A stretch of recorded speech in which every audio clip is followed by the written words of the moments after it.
Shalom. First and foremost, I want to give all praises, honor, and glory to Yahweh, Bahasham Yahushai, Bahasham Recha Kodesh. Double honors to the elders and the apostles of Great Millstone, and peace and blessings to the elect. And today we're going to go into the book of Numbers, the 8th chapter. And the Lord spake unto Moses, saying, Speak unto Aaron, and say unto him, When thou lightest the lamps, the 7 lamps shall give light over against the candlestick. And Aaron did so. He lighted the lamps thereof over against the candlestick, as the Lord commanded Moses. And what this means is when you light the candlestick, uh, position the lamps in a way where the light is shining, right, as it says, in front of the lampstand. Okay, because they're in two sides, right? The candlestick is here. You want the light to be shining this way. Okay. Verse 4. And this work of the candlestick was of beaten gold onto the shaft thereof. And beaten gold means that this wasn't like you didn't, it wasn't molten, right? It wasn't cast. You actually took like a block of gold and then you would have somebody sculpt it, right, into this shape, all right, with the details and everything. So when you see that beaten gold or beaten work, that's usually what it's in reference to. It says, onto the shaft thereof, onto the flowers thereof, this is the design of the candlestick, was beaten work, according unto the pattern which the Lord had shewed Moses, so he made the candlestick. And the Lord spake unto Moses, saying, Take the Levites from among the children of Israel, and cleanse them. And thus shalt thou do unto them to cleanse them. Sprinkle water of purifying upon them, and let them shave all their flesh. And that means completely, like eyebrows, beard, hair, all their hair. And let them wash their clothes, and so make themselves clean.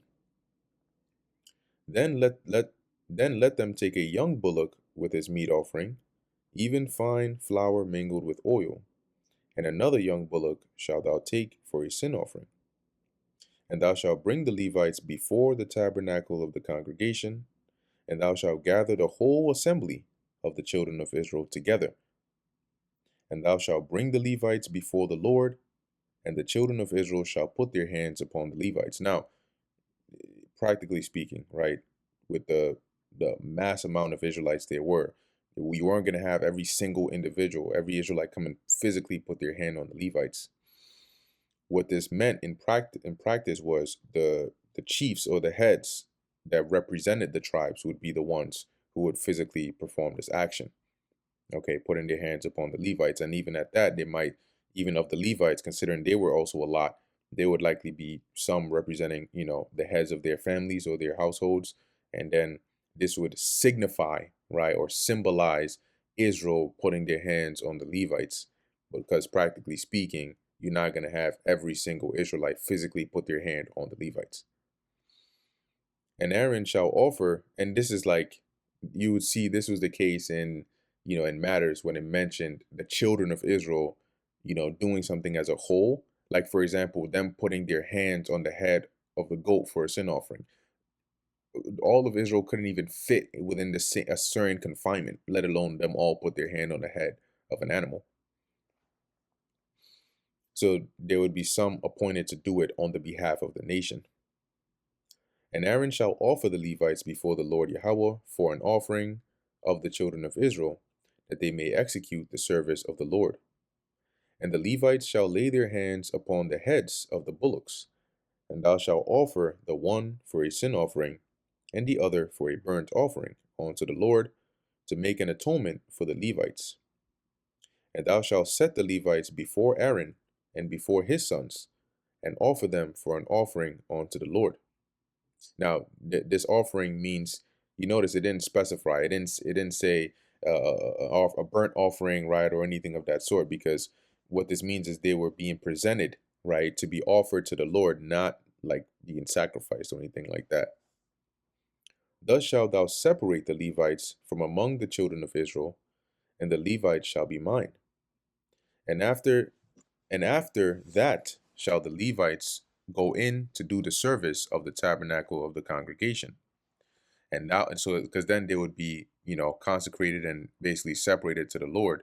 So now they could officially, right, do the service of the tabernacle, right, of the congregation. And thou shalt cleanse them and offer them for an offering. So what this is saying is, in doing all the things mentioned above, that will conclude in them having been cleansed and offered to the Lord. For they are wholly given unto me from among the children of Israel, instead of such as open every womb, even instead of the firstborn of all the children of Israel, have I taken them unto me. So the tribe of Levi is wholly taken unto the Lord as a replacement, right? Of instead of taking the firstborns of the children of Israel, he took the Levites instead. For all the firstborn of the children of Israel are mine, both man and beast. In the day that I smote every firstborn in the land of Egypt, I sanctified them for me. So that day when he brought that plague and he spared the firstborns of Israel, at that point he sanctified them for himself and we became his. And I have taken the Levites for all the firstborn of the children of Israel. And I have given the Levites as a gift to Aaron and to his sons from among the children of Israel. So imagine that it's like having servants that are yours, and then you're saying, okay, I'm going to give them to Aaron, okay? And then they would basically serve him, right? In whatever he would instruct them to do to assist him and his sons in the ministering, in the service of the tabernacle. As it says here, to do the service of the children of Israel in the tabernacle of the congregation, and to make an atonement for the children of Israel, that there be no plague among the children of Israel when the children of Israel come nigh unto the sanctuary. See, so by having the Levites there to, make atonement for them and so on and so forth, that would preserve Israel, whenever they would become unclean or, commit a trespass or something like that. And Moses and Aaron and all the congregation of the children of Israel did to the Levites according to all that the Lord Yahweh commanded Moses concerning the Levites, so did the children of Israel unto them. And the Levites were purified, and they washed their clothes. And Aaron offered them as an offering before the Lord, and Aaron made an atonement for them to cleanse them. And after that went the Levites in to do their service in the tabernacle of the congregation before Aaron and before his sons, as the Lord Yahweh commanded Moses concerning the Levites, so did they unto them. And the Lord spake unto Moses, saying, This is it that belongeth unto the Levites. So this is the rule concerning the Levites. From 20 years, or from 20 and 5 years old and upward, they shall go in to wait upon the service of the tabernacle of the congregation. Meaning, once you're 25 years and older, you can go and serve. That word wait, okay, this time, that word wait, there you go. It goes into serve, right? Tazabah, as it says here, to fight, to serve, right? To serve at sacred tent. So that would be the age you would be eligible to do so. And from the age of 50 years, they shall cease waiting upon the service thereof, and shall serve no more. So basically, remember there was that range, I believe, from 30 to 50, right? After 50, you wouldn't be, as it says, they will cease to serve upon the service thereof. So of what family you were, you wouldn't be partaking in like the carrying of the items from one place to another, and basically like being like the direct doing the direct ministering, right? But rather they would assist, okay, and guide and mentor and do that kind of stuff, still, in the office of a Levite, right, of a priest, but not as they would be if they were under the age of 50, right, between that age of 30 and 50. And it tells you here, right, it says here, and shall serve no more, but shall minister with their brethren in the tabernacle of the congregation. See, to keep the charge, and shall do no service. Thus, so they're going to assist, okay? And thus shalt thou do unto the Levites touching their charge. So this is the rule concerning their duties. And looking at this last verse in the NLT, it says, after retirement, they may assist their fellow Levites by serving as guards, which is not just guards, right? But it's also just all matters um, of the service of the tabernacle at the at the tabernacle, but they may not officiate in the service. This is how you must assign duties to the Levites.